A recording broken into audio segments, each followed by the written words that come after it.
समुद्रन बरे आये दर्पण तल इव सकला प्रति पदार्थ मालिकायत्रे। और मंगलाचरण के उपरांत पुनः यह जन्माणी की महिमा कही जा रही है। कैसी जन्माणी है? आचार्य भावसेन महाराज कातंत्र व्याकरण की टीका लिखते समय लिखते हैं, सुन रहे हैं आप लोग? वो कहते नमस्तस्यै सरस्वत्यै विमल ज्ञान मूर्तये विचित्रालोक यात्रेयम वित प्रसादात् प्रवर्तते। वो कहते हैं जिस माता के प्रसाद से सरस्वती देवी के प्रसाद से मुझे विचित्र लोक की यात्रा होती है। मतलब सिद्ध लोक की, सिद्धालय की यात्रा होती है। कैसी ये विमल ज्ञान मूर्ति, विमल ज्ञान की मूर्ति है। ऐसी सरस्वती के लिए मैं बारंबार नमस्कार करता हूँ। अब आपको ये समझना, सरस्वती का स्वरूप बताया इस श्लोक में। सरस्वती कैसी होती है? विमल ज्ञान की मूर्ति होती है, जिनके पास में किसी प्रकार का आभरण नहीं होता है। और जिनके प्रसाद से क्या मिलता है? प्रसाद खाने वालों, महाराज एक गिलास ले लो, प्रसाद बना दो, स्वाध्याय करके सीखो। प्रसाद क्या होता है? प्रसाद का अर्थ डिक्शनरी में, कोशों में प्रसन्नता बताई जाती है, कृपा बताई जाती है। तो इसलिए आप लोगों से हमारा कहना है, कोई झूठे पदार्थ का नाम प्रसाद नहीं। प्रसाद का अर्थ होता है प्रसन्नता, कृपा दृष्टि, भगवान की कृपा से, जिनमाणी की कृपा से, सरस्वती मैया की कृपा से विचित्र लोक की यात्रा होती है। इतने भी भगवान हुए, ऋषभ देव हैं, रामचंद्र जी हैं, हनुमान जी हैं, महावीर स्वामी जी हैं, और जितने भी अनंत अनंत अतीत काल में भगवान बने हैं, आज बन रहे हैं, आगे भी बनेंगे, सब सरस्वती जिनमाणी मैया की कृपा से ही बनने वाले हैं। ऐसी जिनमाणी को यहाँ पर भी अमृतचंद्र महाराज कह रहे हैं। उनका नाम भी गजब का अमृत चंद्र है। क्या? अमृत और चंद्र, अमृत चंद्र कहलाते हैं। जब चंद्रमा अपनी पूरी कलाओं के सामने आता है और 12 महीने के उपरांत, वह 12 महीने के बीच में एक पूर्णिमा आती है। क्या? कौन सी पूर्णिमा आती है? शरद पूर्णिमा आती है। उसकी चर्चा बचपन से सुनते आए। ऐसा लगता है जैसे मान लो इटारसी के पंडाल की लाइट चमक रही हो। बताओ, बिल्कुल सफेद रंग की रोशनी चांदनी होती है। और बचपन में हमको कहा जाता था, इसमें यदि सुई में धागा डाल दो, एक पूर्णिमा की चांदनी के उजेले में सुई के छिद्र में यदि धागा डाल देते हैं तो आपके नेत्रों की ज्योति वृद्धिगत होती है, वृद्धिगत होती है। और आयुर्वेद में ऐसा भी विद्वान मानते हैं कि यदि मान लो जिन औषधियों को तैयार किया है खुले आकाश में, उस औषधि को रख दिया जाए तो रात्रि में चंद्रमा से अमृत बरसता है, फिर वह औषधि अमृत हो जाती है। और कुछ लोगों का ऐसा भी मानना होता है, रात्रि में खीर वगैरह बनाई जाती है। क्या बनती है? खीर तो दिन में बना के रख देते, रात में चांदनी में रख देते हैं, कहते हैं अमृत बरसता है।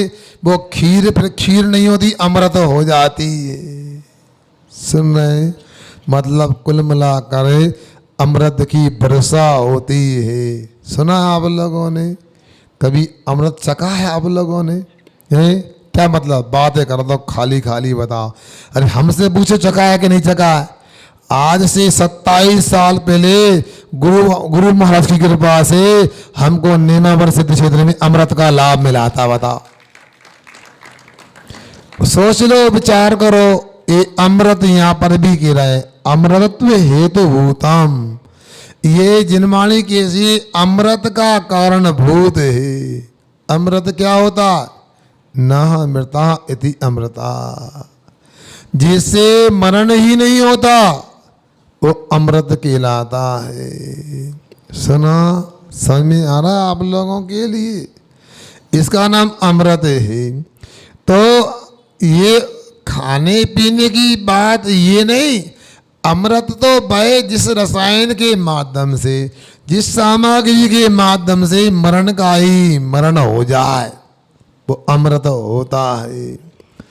आप लोगों को भी क्या करना पड़ता? मरना है कि अमर होना है? आवाज नहीं आ रही? बोली लगवाना बंद कर दिया तो बोल भी नहीं रहे तुम लोग। बता, अरे अमर होना है कि मरना है? पंकज आए कि नहीं आए? अमर होना कि मरना है? बोल नहीं रहा, सोच रहा, विचार करते हैं। अरे अमर होना है तो अमृत का सेवन करो। अमृत क्या है? परमम परमम अहिंसा रसायनम, जो उत्कृष्ट अहिंसा रूपी औषधि है, जो अहिंसा रूपी चूर्ण है, इसकी फांकी लगाओ तो जरूर आप अमर हो जाओगे।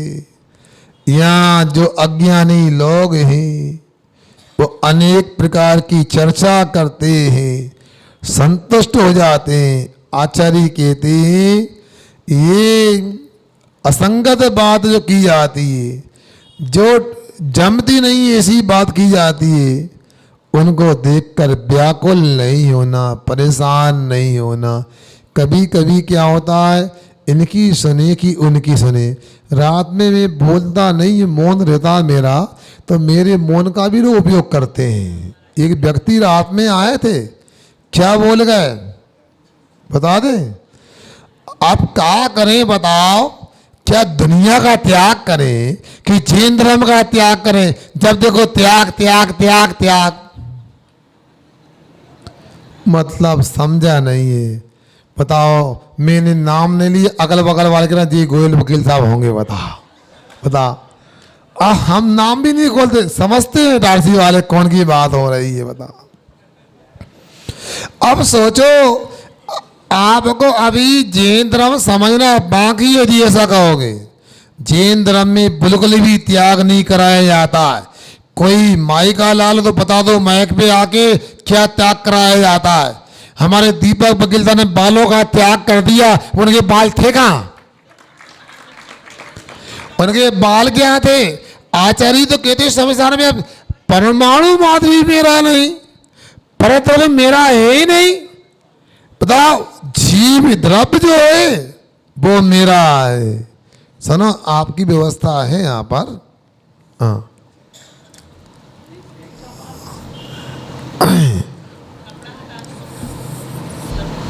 सुनो क्या कहा जा रहा?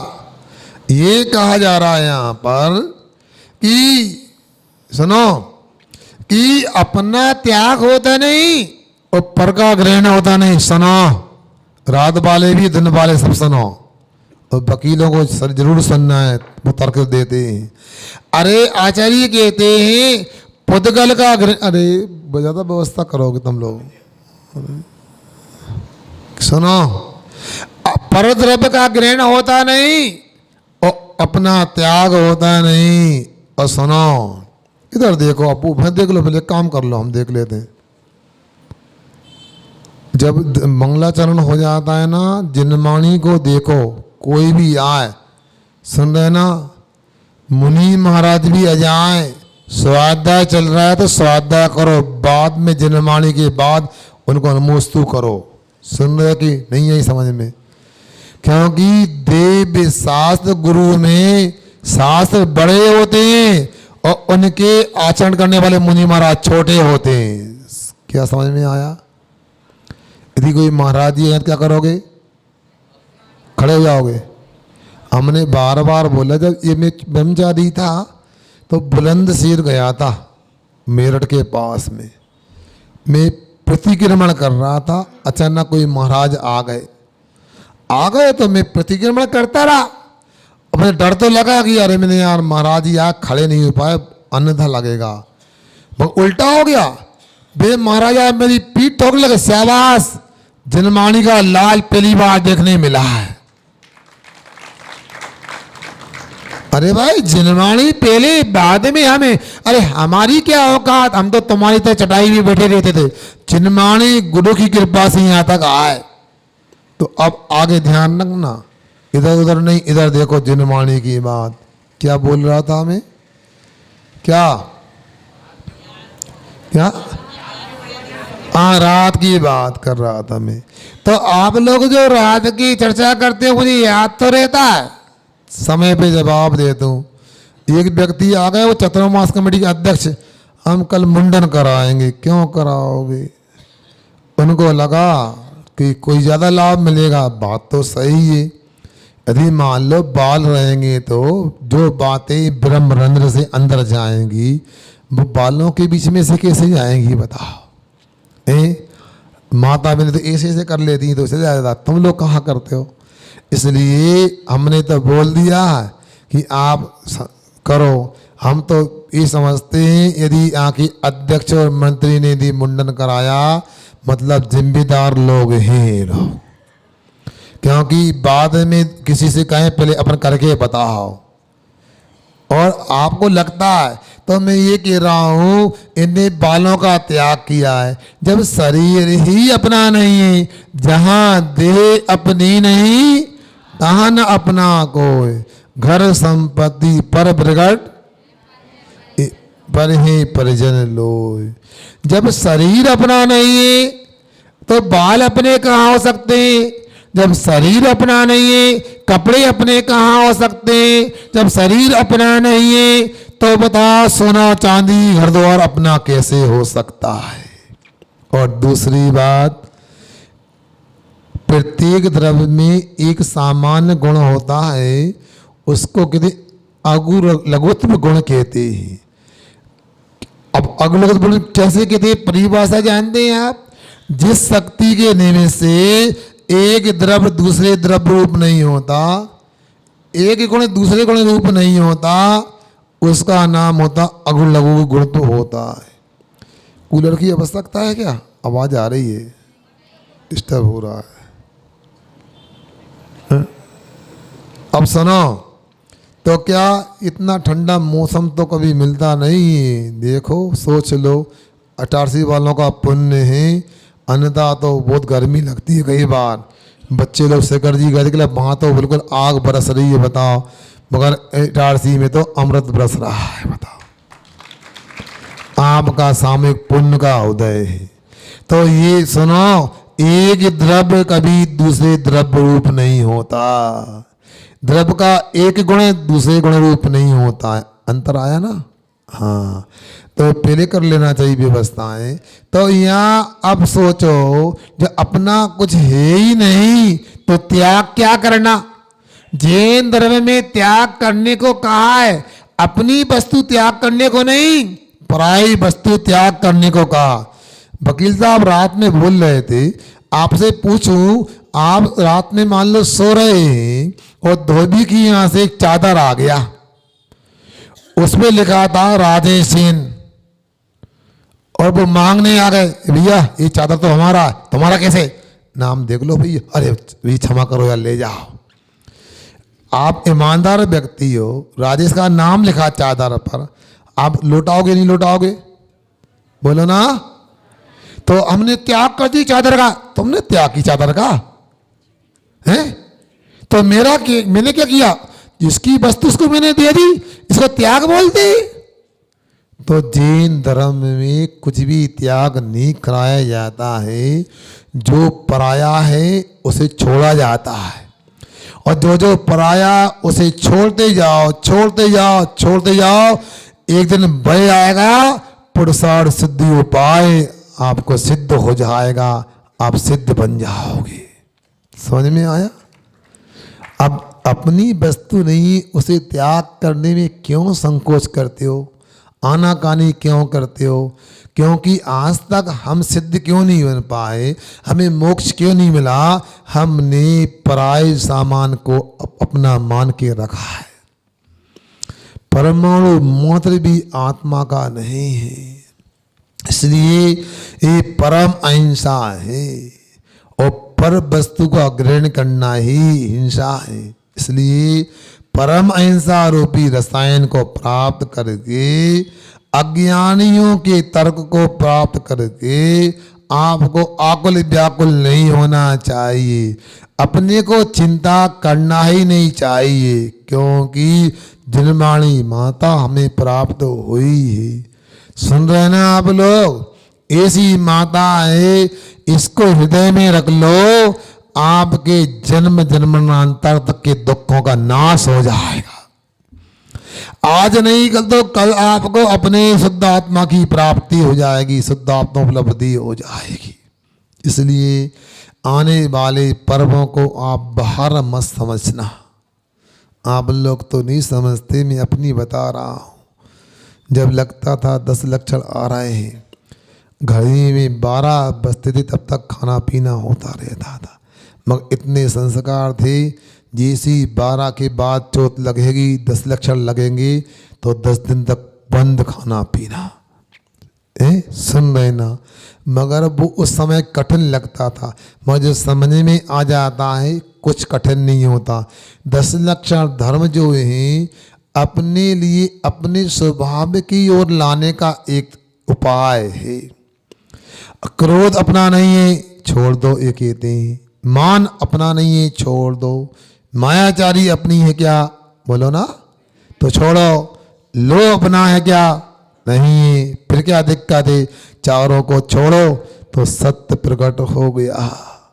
सत्य प्रकट हो गया तो संयम भी अपने आप धारण हो जाता है। जब संयम हो गया तो त्याग करने की बात के अपने आप निकल जाता है। जैसे मान लो कोई रंग वगैरह लग गया तो पाटा साफ करना है, तो क्या करना राजेश? थिनर आदि लगा दो, अपने आप साफ हो गया। वैसे ही संयम का थिनर लगाओ, अपने आप मेल गंदा सब निकल जाता है। फिर क्या होता है? बिल्कुल साफ सुथरा हमारा बर्तन या पात्र हो जाता है, पाटा वगैरह हो जाता है, ये आकिंचन हो गया। फिर क्या आता? अपनी आत्मा में लीनता हो गई तो ब्रह्मचर्य की उत्पत्ति हो गई, और जब ब्रह्मचर्य की प्राप्ति हो गई तो मोक्ष हो गया। जिस दिन 18,000 शील पूरे हो जाते, प्राप्त हो जाते, पूर्ण ब्रह्मचर्य हो जाता है, तो एक समय में ये जीव 7 राज्य ऊपर उड़ जाता है, अनंत काल के लिए सिद्धालय पहुंच जाता है। ये इसलिए आपसे मैंने कह दिया कि त्याग हमारे यहाँ कोई त्याग नहीं है। बताओ क्या त्याग है? आप क्या त्याग किया, आगे क्या त्याग करोगे? और महाराज ने क्या त्याग किया है? पढ़ते थे स्वार्थ त्याग की फ्लेक्स लगा दिए, स्वार्थ त्याग की कठिन तपस्या। अरे क्या करते? खेद त्याग करना नहीं, क्या त्याग करते? कितना खेद करते। अरे ये तो आपको समझाने के लिए बोल दिया, जब अपना कुछ नहीं है तो त्याग क्या? आत्मा में असंख्यात प्रदेश है, अनंत गुण है। तुम लाख प्रयास करो, कुछ भी त्याग नहीं कर सकते। एक भी प्रदेश का त्याग नहीं हुआ, एक भी आत्मा के गुण का त्याग नहीं हुआ। क्या त्याग की बात करते हो आप?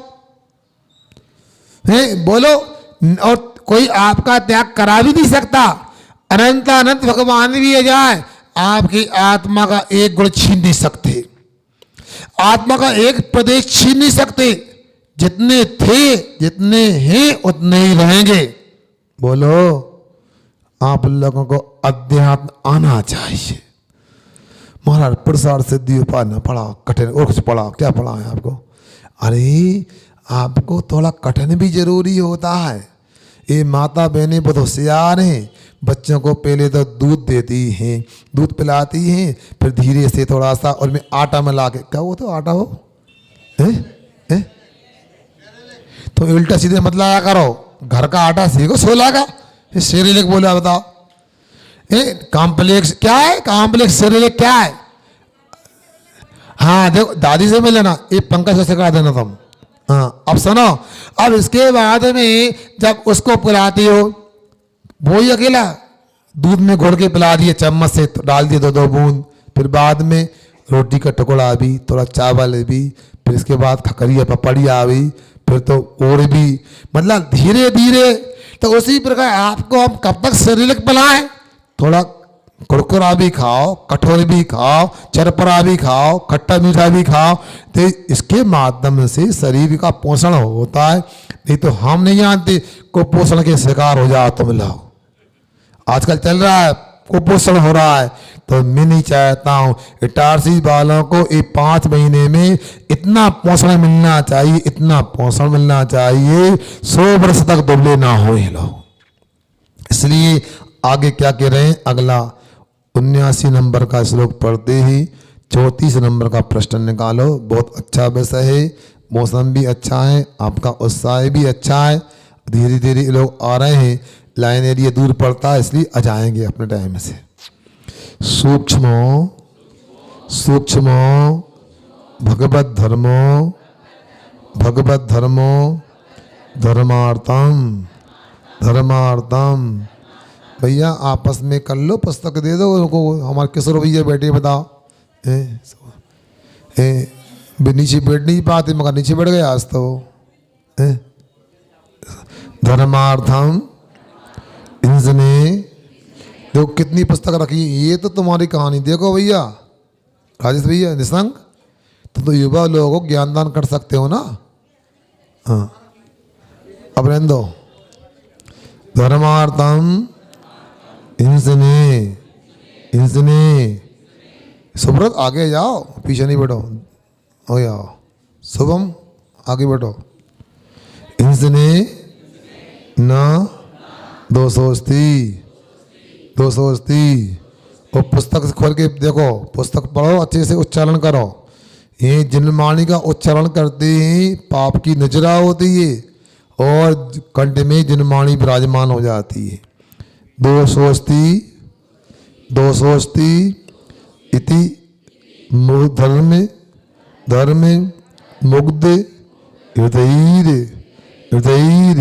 न जातु भूत्वा शरीरो इंस्या सूक्ष्म भगवत धर्मार्थ पिंसनेन 280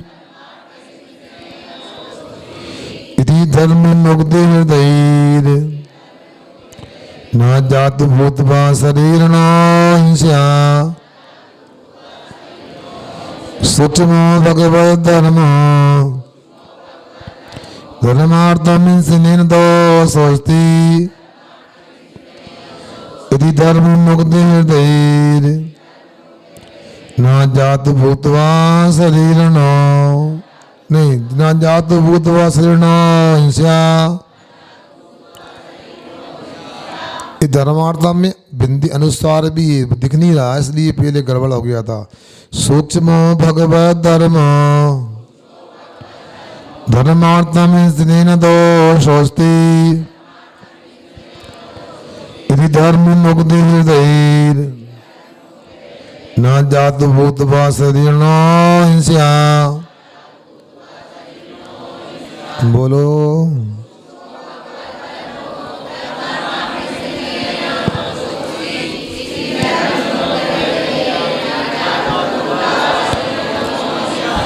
बहुत सुंदर ध्यान देने योग्य विषय है। देखो लोग कैसे कैसे तर्क देते हैं, सोचो विचार करो।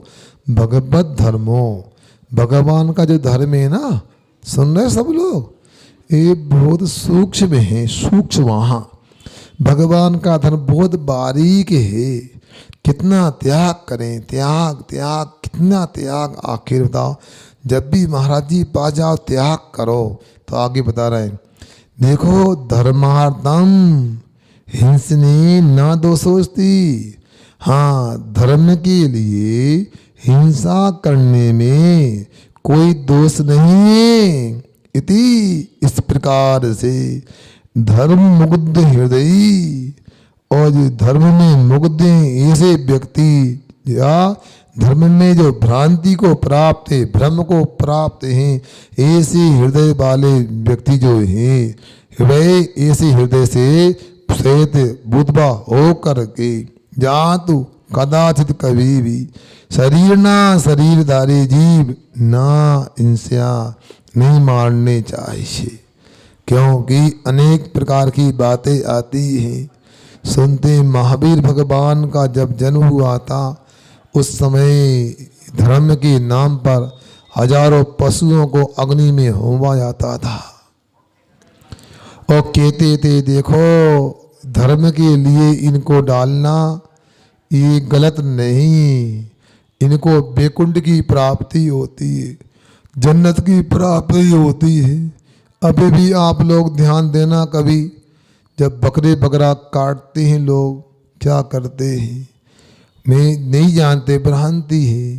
तिलक लगाएंगे बकरे पर, उसको माला पहनाएंगे, नहलाएंगे धुलाएंगे, अब बाकी क्या करते पता नहीं। उनकी ये भ्रांति है। ये बकरा यदि भगवान के लिए काटा जाता है तो इसमें कोई पाप नहीं है, दोष नहीं है, फिर क्या इसको जन्नत की प्राप्ति होती है, इसको वैकुंठ की प्राप्ति होती है। यही तो गड़बड़ है, बताओ। उस समय जब वसु राजा का प्रसंग था, ये तो बात आई थी कि वो ये कहना चाहते थे कि गुरु ने उसका पुत्र ने कह दिया नहीं, अज का अर्थ बकरा होता है, पर्वत कहता है क्या, नारद नहीं है, नारद कहता था नहीं भैया अज का अर्थ अजन्मा होता है, बकरा नहीं होता है। पुरानी धान वो अज है, यज्ञ तो अज के माध्यम से होता है, ना कि किसी जीव की हिंसा करने से होता है। और देखो कैसा पक्ष व्यामोह होता है। अब अपने को ये भी सोचना है गलत का समर्थन कितना हानिकारक होता है। उस वसु राजा ने अपने शिक्षा गुरु की श्रीमती पत्नी की बातों में आकर के जो नहीं बोलना था बोल दिया। और ये भी याद रखो, सामान्य व्यक्ति बोलता तो भैया पाप तो लगता, मगर बात अलग थी। मगर मुखिया जिसकी सब पूरी दुनिया के लोग बात मानते, राजा ही बोल दे तो फिर क्या होगा बताओ। हो आप लोग भी राजा की बात मानते हो, महाराज की बात भले टाल दो, राजा की बात तो पक्के भी मानते हो। रात के 12 बजे थाली बजवा तो बजा देते हो, दीपक लगवा दीपक लगा देते हो, कुछ भी हो। महाराज कहें तो का मंदिर भी नहीं आओ। इसलिए आप लोगों को सोचना है। अब कल भी मेरे से लोग शिविर के फॉर्म कहाँ मिलेंगे, मैं जल्दी कहाँ आएगा, 26 तारीख को आइयो हैं। अब वही सोते सोते जाग रहे, फिर भी हमको अच्छा लगा, देर से सही समझ में तो आया है। टारसी वाले को शिविर लग रहा है, समाचार आया विशद सागर जी के पास से, कोई ने कह दिया महाराज तो पता नहीं क्या क्या बता रहा है, चतुर्मास का सोच रहे थे, अब शिविर की बात कर रहे हैं। बताओ हम शिविर लगाना कि नहीं लगाना। फिर बाद में किसी ने कह दिया इटारसी में 53 फार्म भर गए हैं। तो महाराज के लग देखो इटारसी वाले डर रहे थे, हमको मालूम था महाराज तैयार कर लेंगे। बताओ ये बताओ, अब उन्हें 53 फार्म की पता है, जानकारी है कि 53 फार्म भर गए शिविर में। तो आप लोगों से हमारा कहना यह है कि हमेशा ऐसा सोचते हो, अरे मैं तो इतना जानता हूँ। भैया सुनो अरविंद भैया, हरिया का एक चावल देख लेना चाहिए, वो यदि पक गया तो पूरे चावल को नहीं टटोलना चाहिए, नहीं पोहा बन जाएगा चावलों का। एक चावल को देखो, क्यों भैया जी, यदि पक गया तो हरिया का चावल पूरा पक गया, कैसे होता नहीं होता होता है। मगर पता नहीं तुमको तो एक एक चावल पकड़ना दबाना पड़ता है, पका कि नहीं पका। ऐसा करोगे तो कैसे बात बनेगी। अभी आप देखना, हो सकता विश्वास है स्थान तो अपने बड़ा बना लिया, पंडाल भी बड़ा हो गया, मगर लग रहा है छोटा पड़ जाएगा। ये भी बता, आपका उत्साह देख के तो ऐसा लग रहा है। इसलिए आप लोगों से हमने कह दिया है, कमेटी वालों को हम कह रहे हैं, भैया कल दिन निकल गया हमारा, आप लोग नहीं आए। आज किसी भी स्थिति में आप कब आओगे, सबको आना है। बहुत से काम लंबित हैं, वो आप समझ लें, पूछ तो लें क्या कर रहे हो। अलग से खबर आती है, पूजन कैसी करना है, कितनी। आज जंगल में एक लड़का पूछ रहा है कितनी पूजन करना है, कौन कहा, मंदिर वाले पूछ रहे, हमसे नहीं पूछ सकते कितनी पूजन करना है। अरे आपको जो भी जानकारी है या संदेह या आपको जानकारी नहीं, हमसे पूछना कैसी व्यवस्था करना है। आप कर रहे हो अपने हिसाब से, अच्छी बात है। तो इसलिए मैं आपसे कहना चाहता हूँ, आप लोगों का उत्साह काबिल तारीफ है। जहाँ कोई आपके लिए जानकारी का अभाव हो तो हम आपका सहयोग कर सकते हैं, क्योंकि काम बहुत सारे आज ही। क्यों भैया मनीष, आ जाएंगे सब लोग? कितने बजे आ जाएंगे? नहीं ऐसा नहीं, हम टाइम तो आते नहीं, फिर आप लोग नहीं, आप टाइम दे देना। अभी 15 सोच लो कब देना है। वकील साहब कब टाइम रहेगा? है अब देख लो 2 बजे, 2 का मतलब 2 होता नहीं, 1:30 बजे आप, 2 बजे नहीं 1:30 बजे, क्योंकि 1:30 बजे बुलाएंगे तो। अरे हम नहीं बोल रहा, तुम बोल रहे हो, मतलब तुम ही वो गड़बड़ करते हो। मतलब ऐसा नहीं, 1:30 का 1:30 पे आना आपको, ऐसा। तो यहाँ ये बता रहा जा रहा है कि आप राजा की बात कितनी जिम्मेदारी से स्वीकार करते हो। बिल्कुल हर व्यक्ति बात मानता है, और राजा यदि गलत करेगा तो राजा को बड़ा दोष लगेगा, प्रजा को उतना नहीं लगेगा। इसलिए बसु राजा ने गलत कहा था कि अज का अर्थ पुराना धान नहीं होता, अज का अर्थ तो बकरा होता है। और जैसे ही उसने बोला, स्फटिक मणि का सिंहासन था धस गया जमीन में और मर करके नरक गया। और जिसने सच बोला स्वर्ग में नारद गया। पूजन अकेले नहीं करना है, समझना भी है उसको धीरे धीरे। इसलिए आपको यहाँ कहा जा रहा है, जो लोग धर्म में अभी समझदारी नहीं दिखाते हैं, उनके लिए यहाँ पर ये कहा जा रहा है, कभी भी हिंसा में धर्म नहीं होता। कोई भी शरीरधारी जीव है उसे मारना नहीं चाहिए, मारोगे तो महान पाप लगने वाला है, बचना चाहिए। अगला श्लोक देखते, धर्मो ही देवताभ्य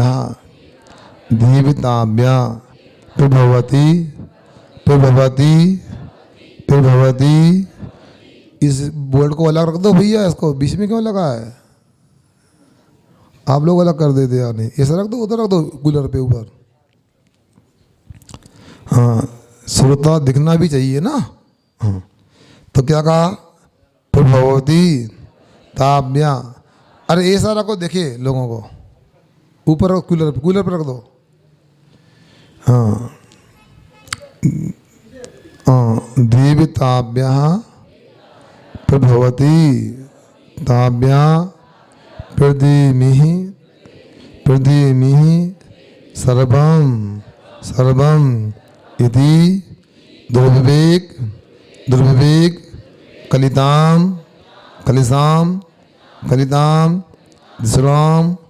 दिशराम न प्राप्य देहिनो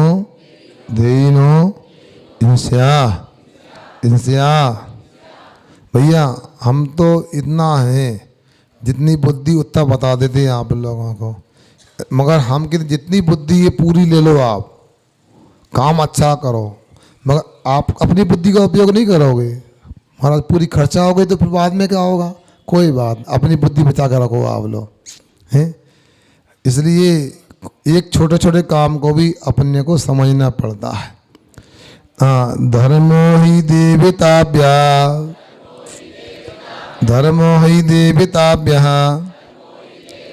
प्रभवति ताभ्यः प्रदीमिः सर्वं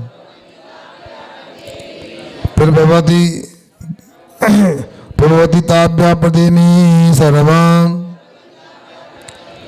इति दुर्विवेकी कलिताम् दिशराम न प्राप्य देहिनो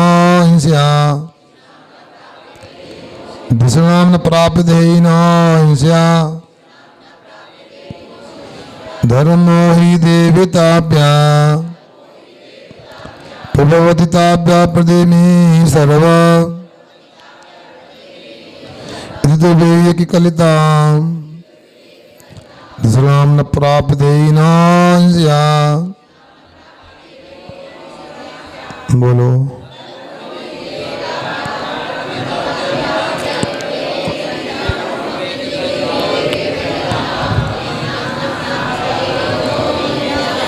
दुनिया में अनेक प्रकार के दिमाग वाले लोग हैं और अनेक प्रकार के विचार उनके हैं। परम पूज्य अमृतचंद्र आचार्य महाराज के समय में भी ऐसे लोग होंगे जैसे आज इटारसी में हैं, तो उन्होंने सबके विचारों को शास्त्र में रखा है। तो वो क्या बोल रहे हैं आगे ही आने वास्तव में या निश्चय से धर्म देवताभ्या प्रभवती, देवताओं के द्वारा उत्पन्न होता है। इसलिए यही ने यहाँ पर इस लोक में ताभ्या उन देवताओं के लिए सर्वम प्रदेयम सब कुछ देने के योग्य है। अपना क्या सब उनका ही ये दे दो। इसलिए इति इस प्रकार दुर्विवेक कलिदाम क्या बोले यह बोल रहे हैं खोटे विवेक से अविवेक से जो गृहीत हैं ऐसी जिनकी दूसरा बुद्धि उसको प्राप्त पा करके धृणा ना हिंसा, शरीरधारियों को हिंसा नहीं करना चाहिए, किसी जीव को मारना नहीं चाहिए। देखो नई बुद्धि आ गई ना। क्या कहा भैया सब उनका ही तो है, अपना क्या है, सब दे दो। क्या दे दो? अरे जो देना है वो दो। कुर्बानी का अर्थ भैया ये नहीं होता किसी जीव को मारो। कुर्बानी का अर्थ समर्पण कर दो, अपना जीवन दे दो, अपना धन दे दो, अपना तन दे दो, अपना वचन दे दो, अपना मन दे दो। ये कुर्बानी समर्पण है। मगर जीव को हिंसा के रूप में उपयोग करना, जीव को मारना ये नहीं। उनका ये भी मानना है संसार में जो जो वस्तुएं हैं, जीव हैं, अजीव हैं, पत्थर है, मकान है, जंगल है, भूमि है, आकाश है, सब भगवान का बनाया हुआ है। उनकी मान्यता ऐसी है। जब भगवान का तो भगवान को दे दो भैया, भगवान को दे दो। तो आप क्या कह रहे, क्या उनका है? पहले ये समझो यदि भगवान का सब कुछ है, भगवान ने बनाया है, देवताओं ने बनाया है, आप क्या मानते? पहले आपसे पूछ लेता हूं, बोलो पंकज किसने बनाया है? बोलो ये किसने बनाया? मितेश सब किसने बनाया? जो दिख रहा है आंखों से आपको, जो नहीं दिख रहा वो किसने बनाया है? किसी ने नहीं बनाया। अब मान लो यदि बनाया है तो फिर ऐसा करो ना, अपने को ही दो ना, दूसरे का क्यों देते हो? दूसरे जीवों ने क्या बिगाड़ा उनको देते हो? अरे ये है ही नहीं। अरे समर्पण देना चाहिए। और भगवान ने बनाया है, देवताओं ने बनाया है, ये भी आपकी बात खारिज होती है अदालत में। क्यों खारिज होती है? वकीलों बताओ। इसलिए खारिज होती है, भगवान कभी गंदी वस्तु नहीं बनाते, भगवान कभी खराब वस्तु नहीं बनाते। दुनिया में अच्छी वस्तुएं भी है तो खराब वस्तुएं भी है। बताओ है क्या? नहीं बताओ। भगवान यदि बनाएंगे तो अच्छा अच्छा बनाएंगे, भगवान बनाएंगे तो निर्मल निर्मल बनाएंगे, मल बनाएंगे क्या? फिर यदि भगवान ने बनाया होता तो संसार में कोई भी गंदी वस्तु नहीं होती। सुन रहे निशंक कुमार? क्या भगवान गलत करते हैं क्या? बोलो ना, नहीं करते। तो जो गलत हुआ वो क्यों हुआ बताओ? हैं वो इंसान के शैतानों के द्वारा। क्या करे, गजब करो भगवान। इंसान भी गलत नहीं करते, शैतानों के द्वारा गलत होता है। इंसान क्यों सुब्रत बताओ? गलती करते हैं इंसान, बोलो नहीं करते ना। इंसान तो अच्छे काम करते हैं, आप कैसे कर रहे हो, गलत हो गया, गलत हो ही नहीं सकता है। इसलिए भगवान ने बनाया है, देवताओं ने बनाया है, तो संसार में गलत वस्तु नहीं होना चाहिए। ऐसी वस्तु नहीं कि जो सब सफाई करके फेंक दो बाहर, कचरा नहीं होना चाहिए, नाली में कीचड़ नहीं होना चाहिए, गंदगी घर में नहीं होना चाहिए, कपड़े गंदे नहीं होना चाहिए, बर्तन झूठे नहीं होना चाहिए, क्योंकि भगवान ने बनाया है। इस बात से क्या शिक्षा मिलती है? जो ये कहते हैं भगवान ने बनाया है, ये बात खारिज होती है, आपकी याचिका यहीं समाप्त की जाती है। क्यों वकील साहब, ऐसा ही होता ना, कोई गलत पिटीशन दायर कर दे तो क्या कहता है जज, खारिज कर देता है, बल्कि पेनल्टी, हमारा टाइम खराब किया, मैं आपने अदालत का समय खराब किया, इनको 1 लाख रुपए का दंड दिया जाता है, होता है ना ऐसा। फिर इसलिए आप लोग हमारी बात को सुनो, इतना अच्छा माहौल बार बार नहीं मिलेगा। इस प्रांगण में पंडाल पहले भी लगा हो, मैंने नहीं देखा इतना अच्छा पंडाल नहीं लगा होगा, मगर ताली बजाने का नहीं बोल रहा हूं, पंडाल को कम से 3 बार तो उपयोग करो दिल में आके कम से कम। आप लोगों को और भी अनुकूलता व्यवस्था हो जाएगी। भैया ऐसा करो, सबके घर तक तिरपाल लगवा दो, पानी में दिक्कत न आने जाने।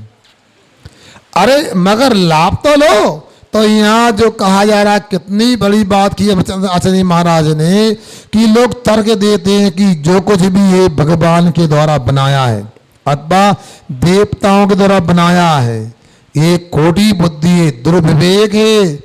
ऐसे दुर्विवेक को जिन्हें घेन कर लिया है, ऐसी बुद्धि का अपने को त्याग कर देना चाहिए और कभी भी शरीरधारियों को जीव हिंसा नहीं करना चाहिए, जीवों को नहीं मारना चाहिए, ऐसा यहाँ कहा जा रहा है।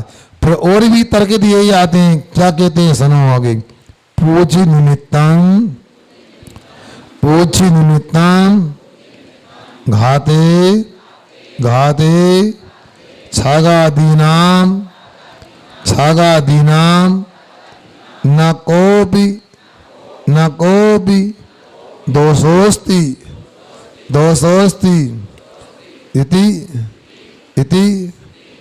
इति संप्रदार्य कार्यम नातिथे सद्व संजीपनाम। भैया कब तक खड़े रहोगे? ये आ जाओ, ये पलंग तो आपका ही है। हाँ, पूज्य निमित्तम घाते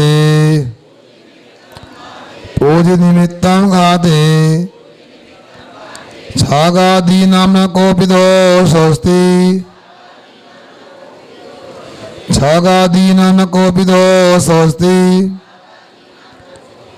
संप्रदाय कार्यम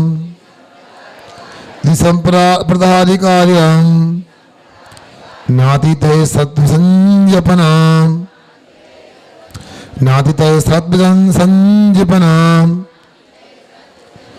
पूज्य निमित्तम घाते छागादीनां कोपि दोषोस्ति इति संप्रदाय कार्यम नातिथे सत्संजपनाम। बोलो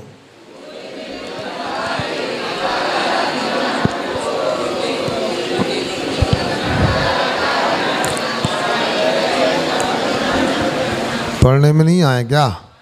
आवाज़ तेज लग रही, पानी से गिर रहा, धीरे टपक रहा हो, ऐसी आवाज़ आना चाहिए। हम तो न्यास कॉलोनी से यहाँ तक आ गए, यहाँ लाइन वालों को आवाज़ नहीं आ रही थी।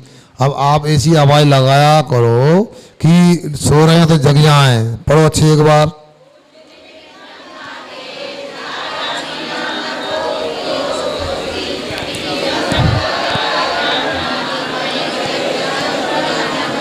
ये भैया लोग के ना बोली लगाएंगे, अभी नहीं बोलेंगे। आपकी आवाज़ कम आई थी बताओ। ऐसा नहीं, अगले बार ध्यान रखना, अच्छे से बोला करो। जितने अच्छे से तालु का, जिब्बा का, कंठ का, ऊर्धा का, ओहे तालु कंठ का उपयोग करोगे, ओष्ठ का उपयोग करोगे, तो अगली बार आपको सरस्वती विराजमान हो जाएगी, मुख में, आपके कंठ में विराजमान हो जाएगी। नजरा होती। धर्म की आराधना कैसे करना? तन से करना है क्या?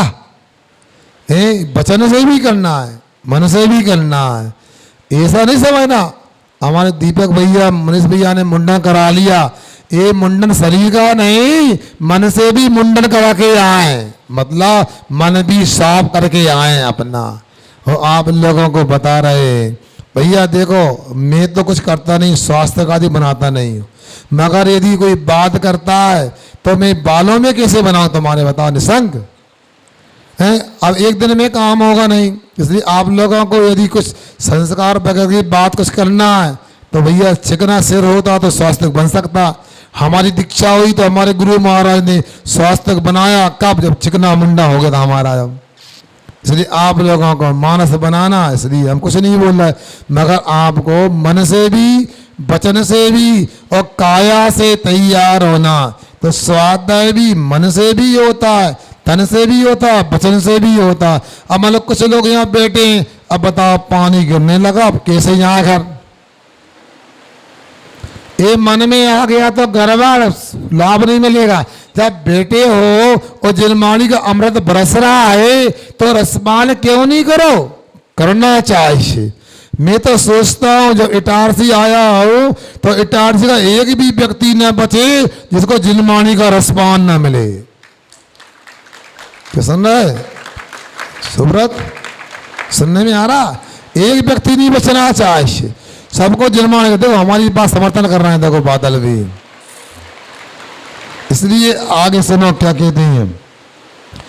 पूज निमित्तम, पूजनीय योग पुरुषों के लिए, छागादि नाम, बकरा आदि के जीवों के, घाते घात करने में कोई भी दोषा नास्ति, दोष नहीं, बुराई नहीं।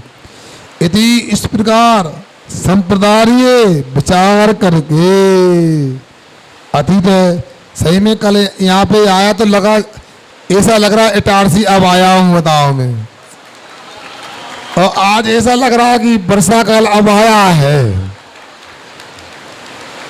हाँ सही में जिस मौसम में जैसा होना चाहिए वैसा अच्छा रहता है, बताओ हैं? सुनने में आ रहा है ना? हैं? चलने दो। देखो आपका डेमो भी हो रहा है, ट्राई भी हो रही है आपकी। हाँ इसलिए आप लोगों को, हाँ देखो इधर देखो, पीछे क्यों देख रहा था मुझे? अब सुनो क्या कहा जा रहा है आपके लिए, ये आपको सोचना है। यहाँ बता रहे हैं अपने लिए कि पूज निमित्तम, पूजने के निमित्त, सुनो ध्यान से, आवाज आ रही है ना? पूजने के निमित्त से छागादि नाम, बकरा आदि जो मूक पशु हैं उनके घाते घात करने में कोई भी दोष नहीं। इस प्रकार विचार करके, धारण करके, अतिथि पुरुषों के लिए, मेहमानों के लिए, सब जनजपनम, जीवों का घात करना ना कार्यम, करना योग नहीं है। क्या सुना? मतलब कुछ लोगों की मान्यता ऐसी है कि भगवान कुर्बानी चाहते और पशुओं को काटना चाहिए। किसके लिए काटना चाहिए? भगवान के लिए या मेहमानों के लिए। ये गलत है। ये सब अपने मन को गलत समझने की बात है। ये अपनी रचना को, अपनी जीव को पुष्ट करने की बात है। पहली बात तो मैं कहता हूँ, भगवान कभी भी कुछ खाते पीते नहीं। भगवान जब खाते पीते नहीं है तो भाई इन गंदी वस्तु को कैसे खा सकते हैं? और पूर्व में ये कहा था ये सब भगवान के द्वारा बनाई वस्तुएं। किसके द्वारा? तो भगवान के द्वारा बनाई वस्तुएं, देवताओं के द्वारा बनाई वस्तु हैं। तो फिर देवता की वस्तु को मारना क्यों? देवताओं की वस्तु को काटना क्यों? देवताओं की बनाई वस्तु को कष्ट क्यों पहुंचाना? ये आप लोगों को ये सब विचार करना चाहिए, क्योंकि अनेक प्रकार के तर्क देते हैं लोग। जो मांस खाते हैं, जो गंदा खाना पीना करते हैं, उनके तर्क सुनो। वो कहते हैं हम जो बोले हैं वो ही अंत में, जो हम बोले हैं वो ही सत्य है, जबकि आचार्य कहते हैं वो बिल्कुल सत्य नहीं है। जहाँ कष्ट है वो सत्य नहीं। क्या? जहाँ कष्ट है वो कभी सत्य नहीं हो सकता है। आप लोगों को ये सब बातों को विचार करना चाहिए। जब ऐसे लोग आते हैं आपके सामने जो कसाई प्रणति के लोग हैं, जो मांसाहार के त्यागी नहीं हैं, जो सुनो अंडे आदि के त्यागी नहीं हैं, जो शराब आदि के त्यागी नहीं हैं, उनको इस प्रकार बताना चाहिए। मुझे पता है हम लोग तो अहिंसा के उपासना करने वाले हैं, हम तो पानी भी छान के पीते। उन लोगों को तो बताना जरूरी है जो इस प्रकार धारणा रख के चलते हैं। तो यहाँ आचार्य महाराज कह रहे हैं ऐसी धारणा बनाना ही गलत है कि पूजा के निमित्त, अरे पूजन भगवान की जाती है। पूजा में तो अच्छी वस्तु होती है, खराब होती है। और कभी कभी मैंने देखा है वो आदिवासी तबके के लोग होते हैं, वो वाकई में नहीं जानते, भोले वाले होते हैं, हिंसा करते रहते हैं। एक बार की बात सुनाता हूँ मैं आपको। 2007 में कुंडलपुर से समय सागर की यात्रा के लिए हम निकले। अब समय सागर की यात्रा को निकले तो जैसे ही कटनी के आगे गए, बेवारी आदि क्षेत्र में शहडोल जिले में पूरा आदिवासी बेल्ट 60-60 फीट ऊंचे वहाँ वृक्ष होते हैं और आदिवासी लोग तीर कमान लेके चलते रहते हैं। और शराब तो आम बात पीना।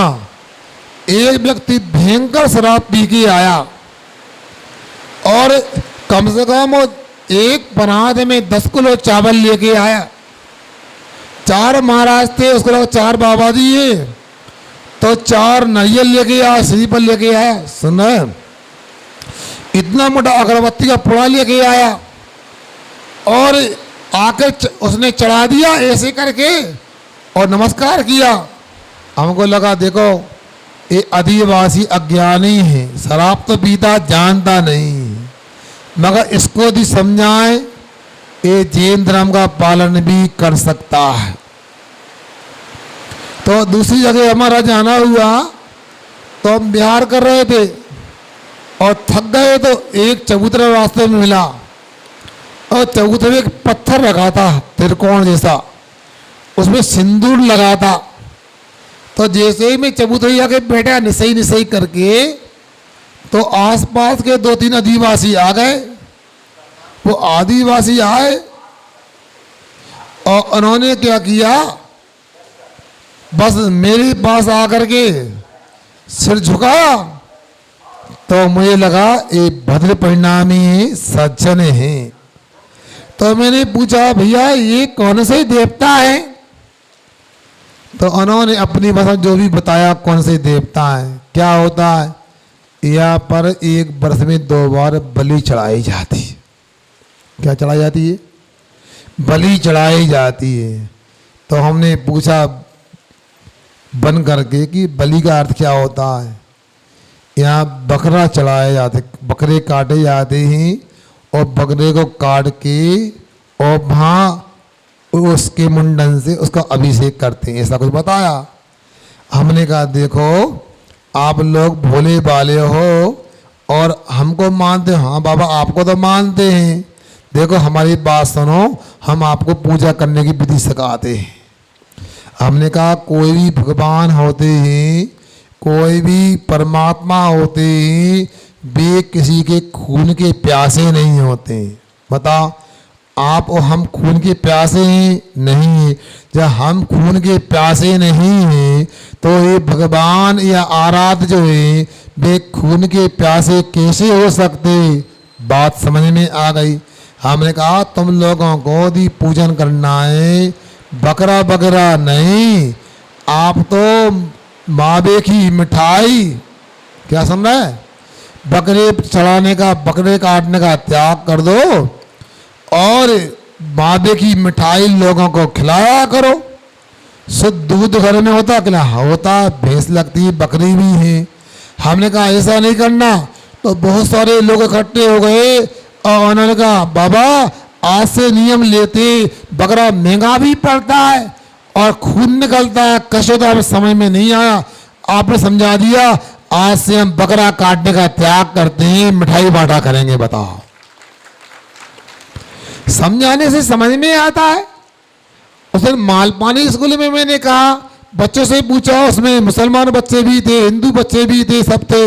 हमने कहा बताओ, इटारसी में इतने वृक्ष हैं, आम के वृक्ष हैं, अमरूद के वृक्ष हैं, केले के वृक्ष हैं, सीताफल के वृक्ष हैं। अच्छा बताओ, अंडे का कोई वृक्ष है क्या? क्यों मंटू भाई, हैं? कोई नहीं है ना? इटारसी में, नर्मदापुरम जिले में, भोपाल संभाग में, मध्य प्रदेश में, भारत में, एशिया महाद्वीप में, क्या दुनिया में अंडे का कोई वृक्ष होता क्या? जब अंडे का वृक्ष नहीं होता तो अंडा शाखा पर नहीं लगता। अंडा शाकाहारी कैसे हो सकता है? सीधी सी बात समझ में आ गई। तो लोग बता रहे थे महाराज, उनको बहुत अच्छा लगा कि आज समझ में आया अंडा शाकाहारी नहीं होता है। ये बैठकर समझने की आवश्यकता है। उसी प्रकार जिनवाणी में बहुत सारी बातें लिखी हैं, हमको भी समझने की आवश्यकता है। आजकल बच्चे विद्यालय में खूब पढ़ते हैं, उनकी बुद्धि तार्किक हो गई, कई तर्क देते हैं। अब देखो सुनो, दीपक भैया आपसे कोई बच्चा पूछे, चाचा जी ये बताओ, अपन सौंठ खाते हैं, हल्दी खाते हैं, तो आलू खाने को मना क्यों है? सौंठ भी जमीन से है, हल्दी भी जमीन से निकलती है, मूंगफली जमीन से निकलती है, तो आलू है, गाजर है, मूली है, शकरकंद है, अरबी है, ये भी जमीन से निकलते हैं, इनको खाने को मना किया है। मगर सौंठ, हल्दी, मूंगफली खाते हैं। तो क्या जवाब है? आप अपने बच्चे को कैसे समझाओगे? है अध्याय में नया नया चिंतन और नया नया विषय मिल सकता है, समझने की बहुत आवश्यकता है। हमने जैन कुल में जन्म ले लिया, इतना ही कल्याण के लिए पर्याप्त नहीं है। हमारे लिए जैन धर्म को समझने की आवश्यकता है। जिनवाणी को का परम अहिंसा रसायन कह दिया, अमृत का कारण भूत कह दिया। अब जैनी होकर अमृत का पान नहीं करेंगे, परम अहिंसा रसायन का पान नहीं करेंगे, तो हम किससे अपेक्षा करेंगे? सोचो, विचार करो। तो आपको जवाब देना चाहिए, क्योंकि मैंने यहाँ पढ़ाता बता रहा हूँ। हमारे जैन जगत में एक बहुत बड़े विद्वान हुए हैं, भाई उनका नाम पंडित रतन चंद जी मुख्तार हुआ है, सहारनपुर के रहने वाले थे। कहाँ के भैया? विद्वानों के नाम भी ले सकते हो, ये भी बहुत अच्छी बात है। आह्वार व्यक्ति जिनवाणी का कितना काम किया, कितनी सेवा किए, साधु नहीं बन पाए तो क्या, बहुत बड़ा काम किया उन लोगों ने।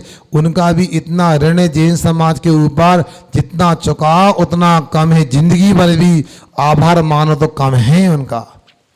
तो वो पंडित जी के पास कोई शंका आई। पहले मैं बता दूं वो पंडित जी कौन थे। आप लोगों की तरह सदग्रस्त थे और किसी महाराज से, पंडित से ज्ञान प्राप्त नहीं किया।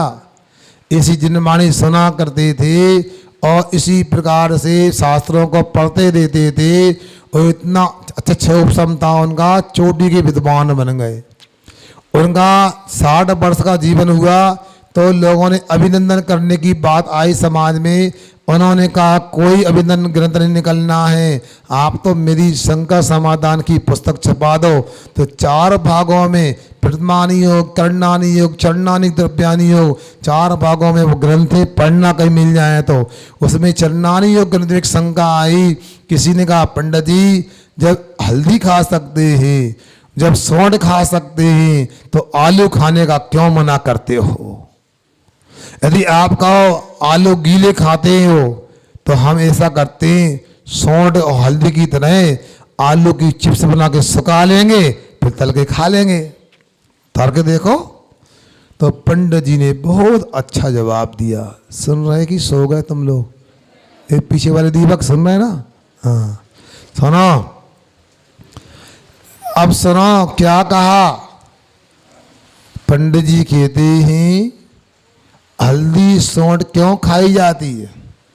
हल्दी सौंठ का उद्देश्य होता है शरीर में कोई बीमारी है तो ठीक हो जाए, अथवा आगे कोई बीमारी ना हो, ये इससे रोग प्रतिरोधक क्षमता बढ़ती है।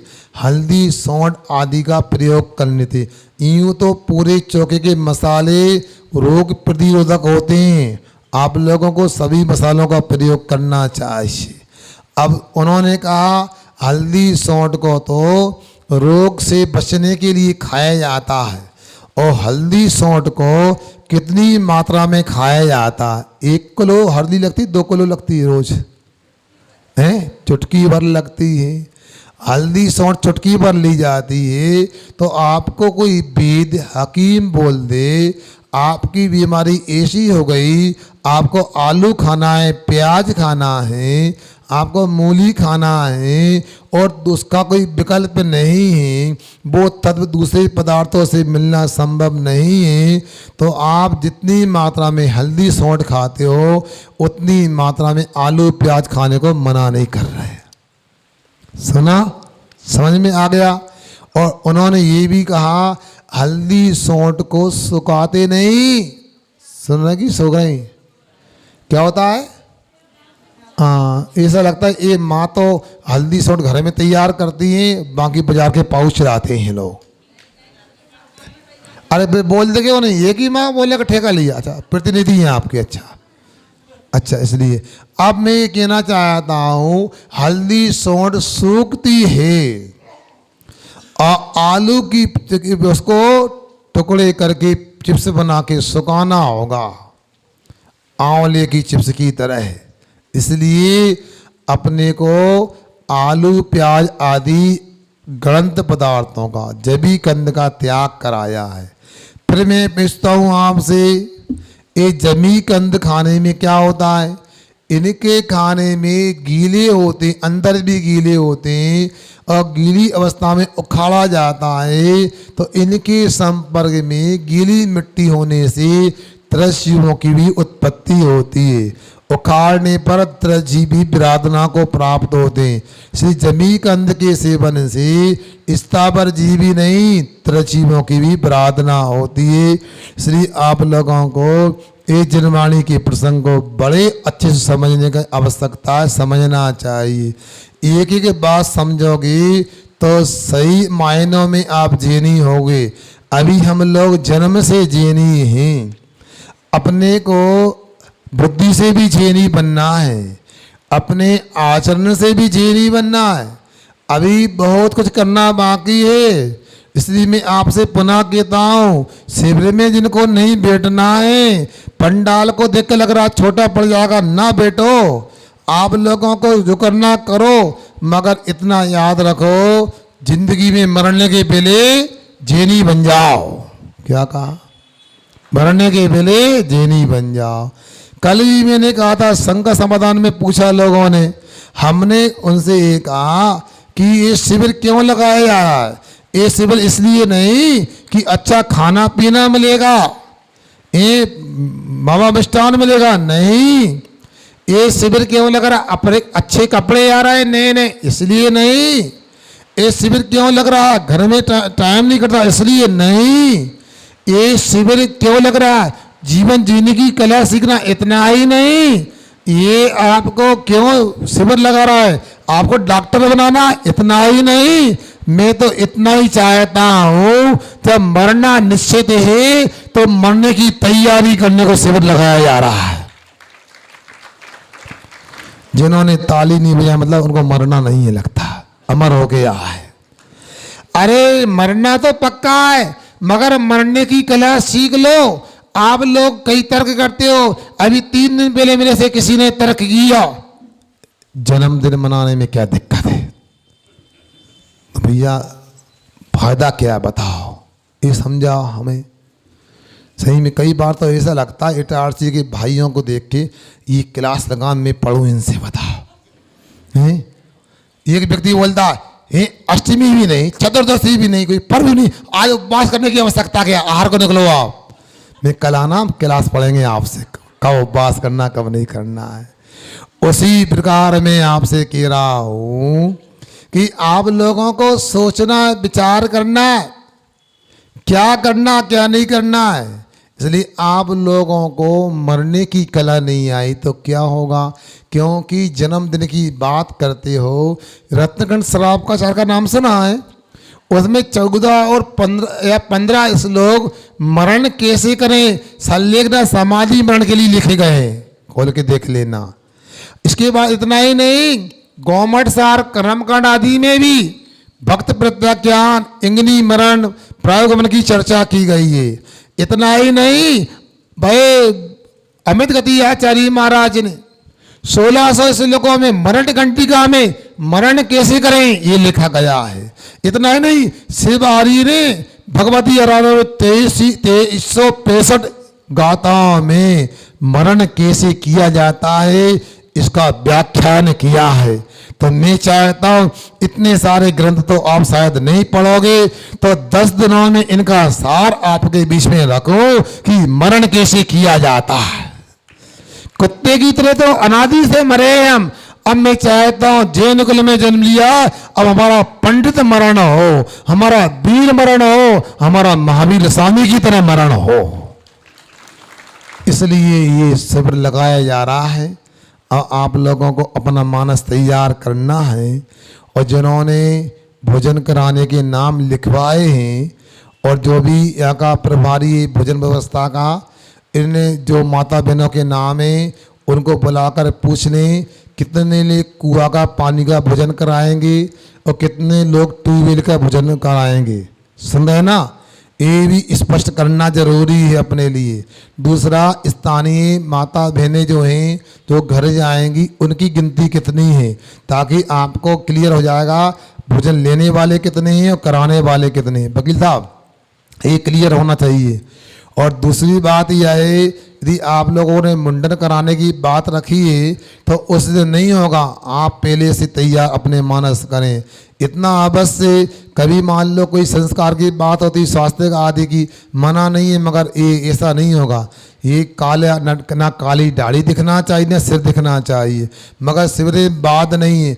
कोई ये घबराने की हम मुंडन नहीं कराएंगे, भैया नहीं कराओगे तो हमसे बात तो कर लो, कराना है तो क्यों कराना और नहीं कराना क्यों नहीं कराना, ये बात अपने को समझना चाहिए। बात नहीं कर रहा है आपको।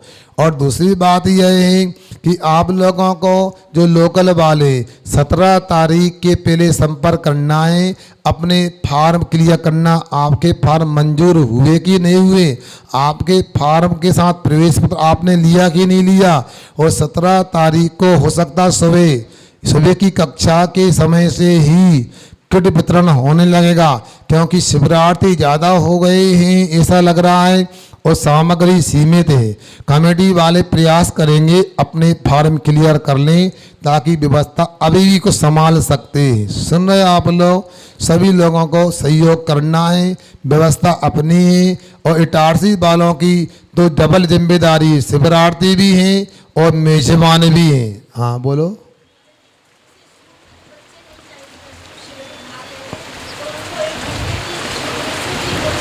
नहीं, हम कोई छूट की बात नहीं करेंगे। कोचिंग पढ़ा, जिंदगी में एक मौका मिला है, अपने बच्चे इतने योग बन जाएं, अपने माता पिता को एक बिलिया पानी पिलाने के योग हो जाएं, पाठशाला तो आना ही नहीं होता, कम आते।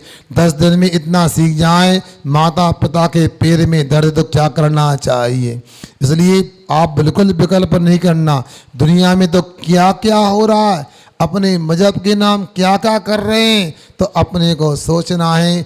अहिंसा को समझने के लिए, त्याग को समझने के लिए उन बच्चों को संस्कार मिलना चाहिए। हम बात नहीं कर रहे, आपको यदि बहुत ज़्यादा लगता है तो हमने पहले कह दिया सीमित स्थान हैं, लोग ज़्यादा हैं, किंतु आप अपने फार्म को आदि या टेबल लग जाएगी, कल भी लगी थी संभवतः, तो अपने फार्म क्लियर करना। हमारे डॉक्टर साहब बड़ी जिम्मेदारी से काम में लगे हैं और आप लोग अपने फार्मों को स्पष्ट करके आप शिविर में अपना उत्साह बढ़ाने का प्रयास करें। अहिंसा परमो धर्म की जय। जय। आचार्य भगवान श्री विद्यासागर जी।